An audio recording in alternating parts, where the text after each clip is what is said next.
Vamos falar do furacão Irma, que está quase tocando o solo dos Estados Unidos. Ele ganhou força nas últimas horas e tem ventos de 210 km por hora. A orientação das autoridades para a região é clara: não é possível mais sair de casa. Os enviados especiais Carolina Cimente e Anderson Gásio estão em Miami. Conversar com ela agora.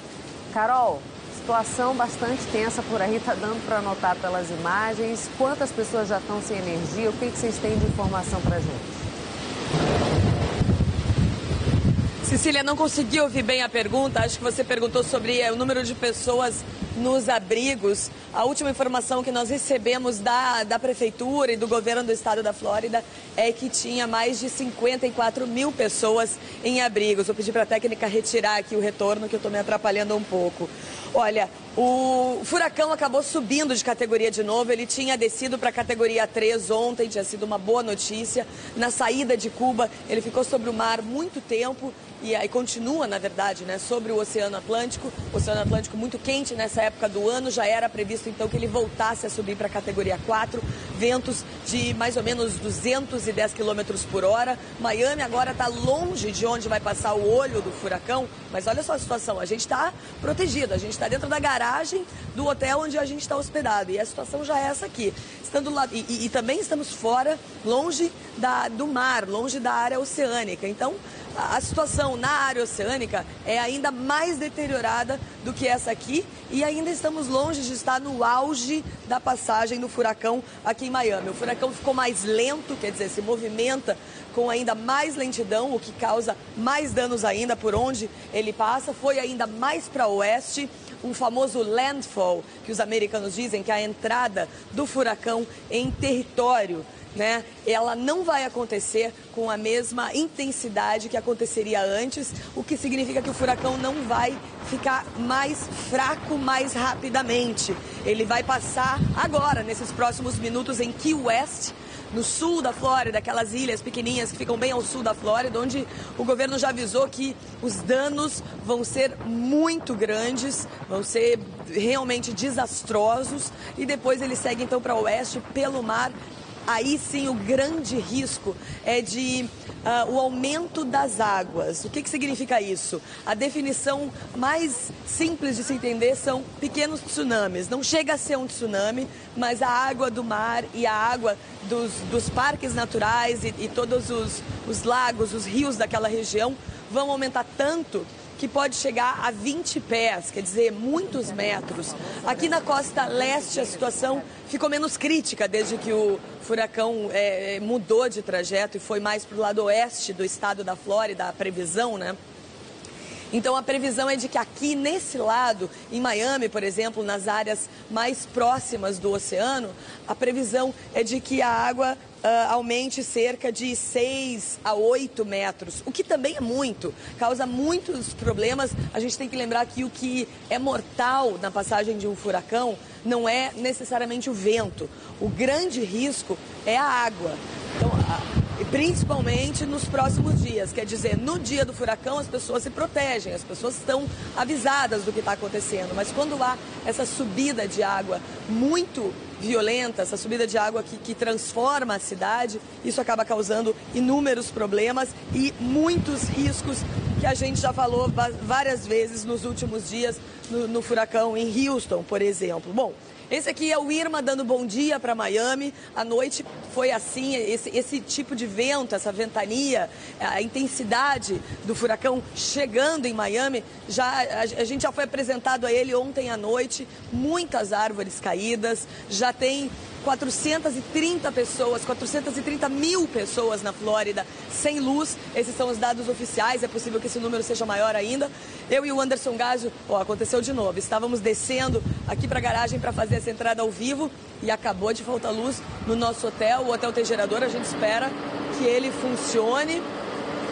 Mas a situação é essa, de grande instabilidade. A televisão no hotel, por exemplo, já não funciona há várias horas. E nós estamos em um hotel à prova de furacão. As pessoas que têm uma casa com uma estrutura menos forte, que não é de concreto, completamente feita de concreto, com janelas chamadas à prova de furacão, certamente estão sentindo os efeitos dessa ventania e a potência desses ventos ainda mais dentro de casa. O governador Rick Scott disse ontem, é sempre importante lembrar que esse é um furacão mortal. Ele disse que precisa ainda, por exemplo, de ajuda de enfermeiros nos abrigos. E ele lembrou, se você precisa sair de casa, se você precisa de um lugar seguro, a hora de ir é imediata. Ele falou isso ontem à noite. Agora pela manhã já é bastante arriscado se movimentar. Já teve toque de recolher em várias cidades, as grandes cidades na Flórida, em quase todos os estados, a partir das 8 horas da noite, que era 9 horas da noite do horário de Brasília. E esse toque de recolher vai continuar até o fim da passagem do furacão, que deve acontecer no final do dia de hoje. A gente vai continuar aqui acompanhando em detalhes e volta mais tarde para dar mais informações, Cecília. Obrigada, Carol, pela participação. As rajadas de vento são de fato impressionantes. A gente vê que a Carol realmente ela sofre com vento. Enquanto ela falava, a gente vê ali atrás a força do vento nas plantas que estão atrás dela e outras imagens que corriam ao vivo de Miami, né, Carol? E na verdade, Cecília, o vento, ele empurra a gente, mas quando ele vem sempre da mesma direção, a gente acostuma e coloca o corpo na posição correta.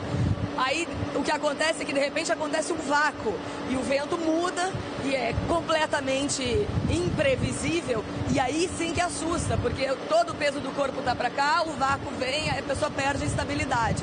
Mas enfim, por enquanto a situação ainda é administrável dentro de uma garagem. Na rua, absolutamente não.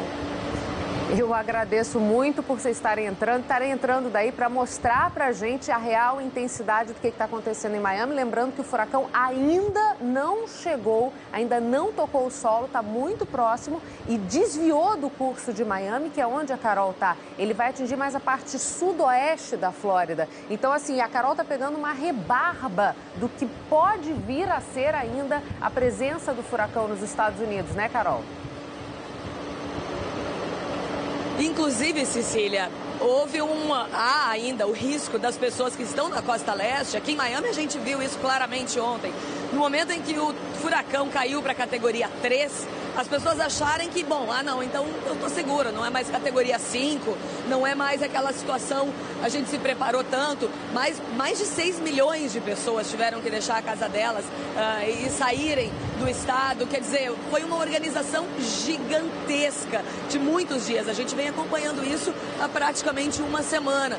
Então o risco, o governador ontem falou sobre isso, o risco é das pessoas que estão na costa leste, que já não estão mais passando embaixo do olho do furacão, acharem que agora estão seguras. Ok, é uma chuva forte, mas não é mais o furacão que seria. É um risco enorme, até porque os avisos de tornado já começaram a aparecer. Os grandes furacões, eles trazem com ele um risco enorme de pequenos tornados, que na verdade podem ser do tamanho de uma rua, podem ser muito menores do que a gente imagina um tornado, mas são extremamente devastadores. Durante o furacão Harvey no Texas, mais de 200 tornados, por exemplo, foram registrados.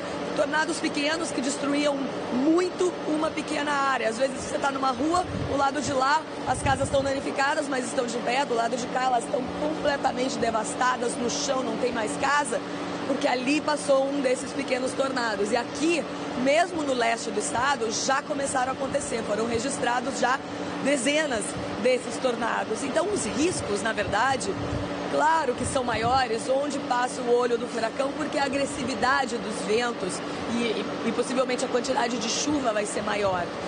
Mas não quer dizer que na costa leste do estado da Flórida não vão acontecer danos, que já começaram a acontecer, e não quer dizer que não haja riscos. As pessoas têm que continuar se protegendo, e muito, né? Tem que ficar em casa no mínimo até amanhã de manhã.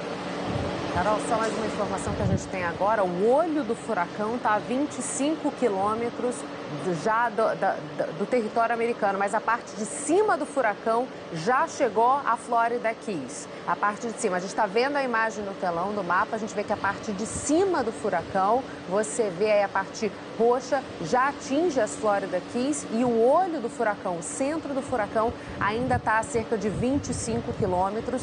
Lembrando que deve atingir principalmente a parte, como a gente vê no mapa, sudoeste da Flórida. A Carol está em Miami, que é um pouquinho mais para para o lado leste e ainda assim a gente já vê a intensidade do vento por lá e a repercussão que isso já está tendo. A avaliação é que serão 36 milhões de pessoas afetadas por esse furacão quando ele deixar a Flórida, né? Isso vai levar ainda pelo menos 2 dias, Cecília. Obrigada, Carol, pelas informações. Qualquer novidade é só chamar a gente aqui. Muito obrigada por trazer tudo pra gente. A Anderson Gásio também agradeça que está tendo que manter a firmeza de uma câmera enquanto acontece esse evento para trazer essas imagens pra gente.